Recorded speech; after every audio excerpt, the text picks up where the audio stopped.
Let's for a minute just go back in time. Let's say 10, 15, maybe even 20 years. Let's have a look at what Nissan and Mitsubishi were doing at that time. And then we're going to compare it to what both of these companies are doing today. One is doing pretty cool stuff. The other one, I have no idea what the heck they are thinking. So let's first of all look at the history here. So let's have a look at this. From mid-2000s, early 2000s, we have an Evo at the bottom and the R34 Nissan GTR. I think this is the Evo 8 at the bottom. But let's have a look at what they were doing at this time. So have a look at the Evo up here. A pure driver's machine. It doesn't compromise anything into turning it into something that has anything to do with the actual driving experience. It's supposed to be a sports car, and that's it. That's what these companies were doing just 10 years ago going back. They still had proper sports cars in their lineup, and I love this design here. It's almost like it's two different cars melted into one, because we have a very distinct design in the front end with the proportions and the graphics, and I'm going to show you that when we look at the side view here in just a second. And I also love this little fender flare that kind of makes it look almost like a wide body kit, but it's from factory. It's just a street racer, and this wing as well. This is a Z tuned, so it has a little bit of some extra pieces on this design, but other than that, this is pretty much what they look like coming out of the factory. Now let's have a look at what Mitsubishi was doing at the same time here. This is I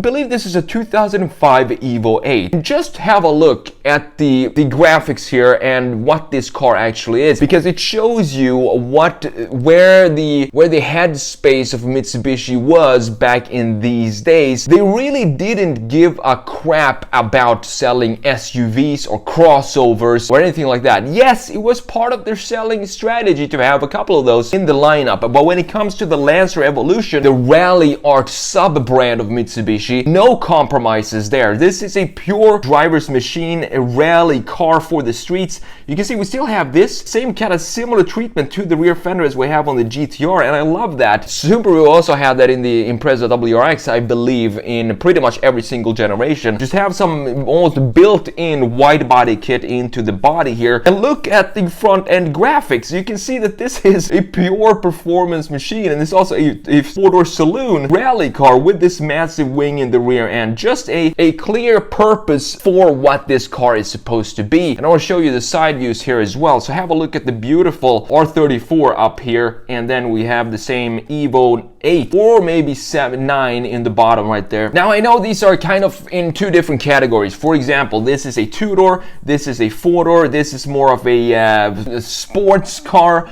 well this is more of a rally car, I would say. So there are little differences here, but I want to show you these two cars because to me these are very important cars for both of these brands, both Nissan and Mitsubishi, and when we take it into what they're doing today, it's all going to connect better, even though these are not maybe in the same category, but they still show that both of these brands, they had purposeful sports cars that were dedicated to nothing else but being fun to drive and pure driver's machines. You can see what I mean by having two cars in one with this dip right here on the GTR. So it goes pretty straight up here, and then it starts to get a little bit organic here in the middle and in the rear end as well. And I love this line as I showed you in the front view, same line that we have here on the Mitsubishi down here. And both of these cars, to me, they might not look beautiful, but they become beautiful just because they are so purposeful in their design. I love both these cars. If I had to choose one, I will probably go with the GTR just because it's, in my opinion, more of a sports car with a two-door and the layout, and I love the graphics of the GTR. But at the same time,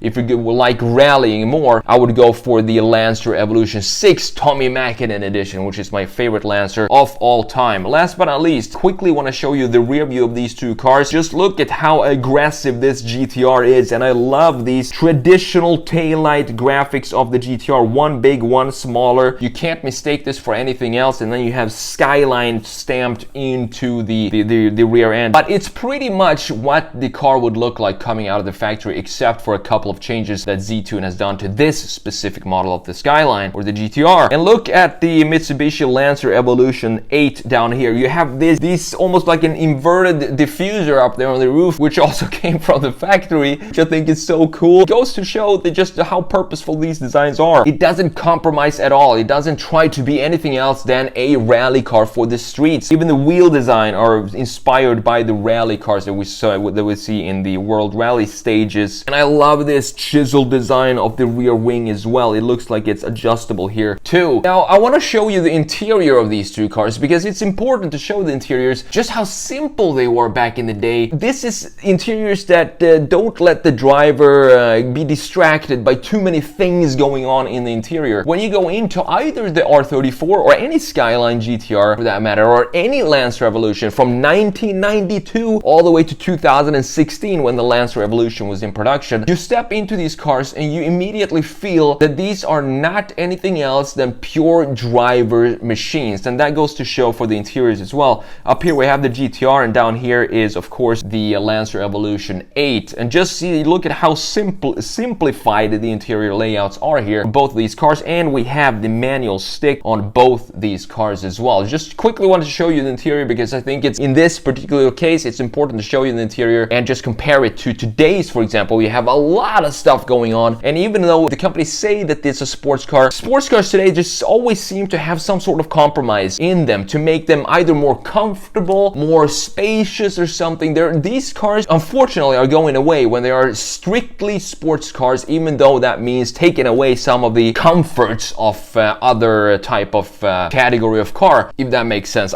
Too many cars today try to be too much, which means that they are great at nothing. So now let's have a look at what Nissan and Mitsubishi are doing today and why Nissan is on a roll right now. They're doing, in my opinion, everything right, while Mitsubishi is doing everything wrong. It's almost like they're intentionally trying to go bankrupt and completely ruin the Mitsubishi brand here. So this is from the Tokyo just now. Now this is not the Nissan Z Proto. This is the production version of the Nissan Z. And what's really cool about this specific Nissan Z is, first of all, it looks almost identical to the Nissan Z Proto that they introduced first. I knew that because if Z Proto looked almost like a production ready car, they just needed to add a couple of safety features and regulation pieces onto this, such as indicators and stuff like that. But other than that, it looks pretty much like the concept of the Z Proto. Not only that, but now they introduced a restyled version of this that I just have to show you right here. Some people don't really like this air intake in the front, which I can see, I guess. It grown on me. They did the change here from the prototype that they separated the gray right here, the gray color, more from the black right here. Before this, on the Z Proto, this had a similar black color, which made it look like this whole entire piece was just a large opening with no texture or mesh in there. So I'm glad that they changed that for the production version into a more of a gray, lighter gray color to have some more contrast in there. But looking at this design from this year's Tokyo Auto Salon, and this is what I love about the Nissan Z production car. You need to, if you just make some small little changes, it becomes the perfect modernization of the 240Z down here. And I haven't seen anyone doing a better redesign of the front end of the Nissan Z here than this design right here. Because what we have in the 240Z, we don't really have a body panel separating this big intake like we have in the front end of the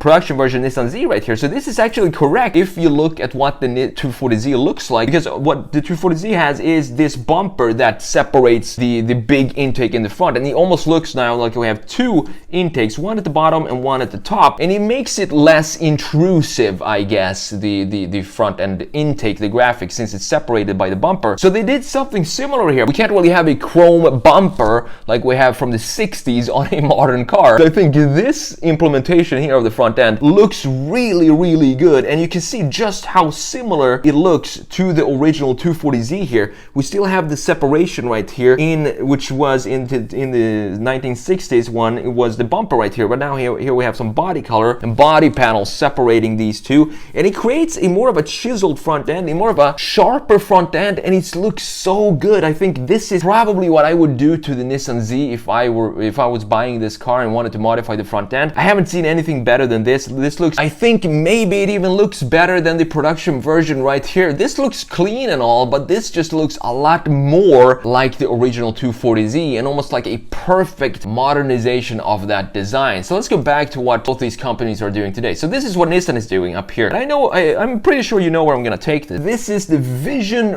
Rally Art concept, and they teased this image before the release or unveil at the Tokyo Auto Salon with showing just a diffuser, and that gave me a little bit of hope that maybe Mitsubishi has come to their senses and will actually create a new Lancer Evolution rally art type concept that will preview a really cool production car. But at the same time, of course, I'm a little bit hesitant because after all, it is Mitsubishi. Lately, they have done nothing cool whatsoever. So what they think rally art, the legacy of the rally art is, and the history of all the Mitsubishi Lancers going from 92 to 2006, the way they want to move the rally car sub-brand into the future is by slapping a sticker onto a Mitsubishi Outlander and calling it even a concept, even though there's nothing cool or conceptual about this Outlander rally art here that reminds me of anything that I have connected in my head to what rally art is supposed to look like and what it's supposed to embody. It's not supposed to be a crossover SUV like this. I don't know what Mitsubishi are doing, but this to me just doesn't work at all. I don't like the wheels at all. I don't like that they just put the rally art stickers, like they took the rally art history and the name of the brand, the sub-brand, dragged it through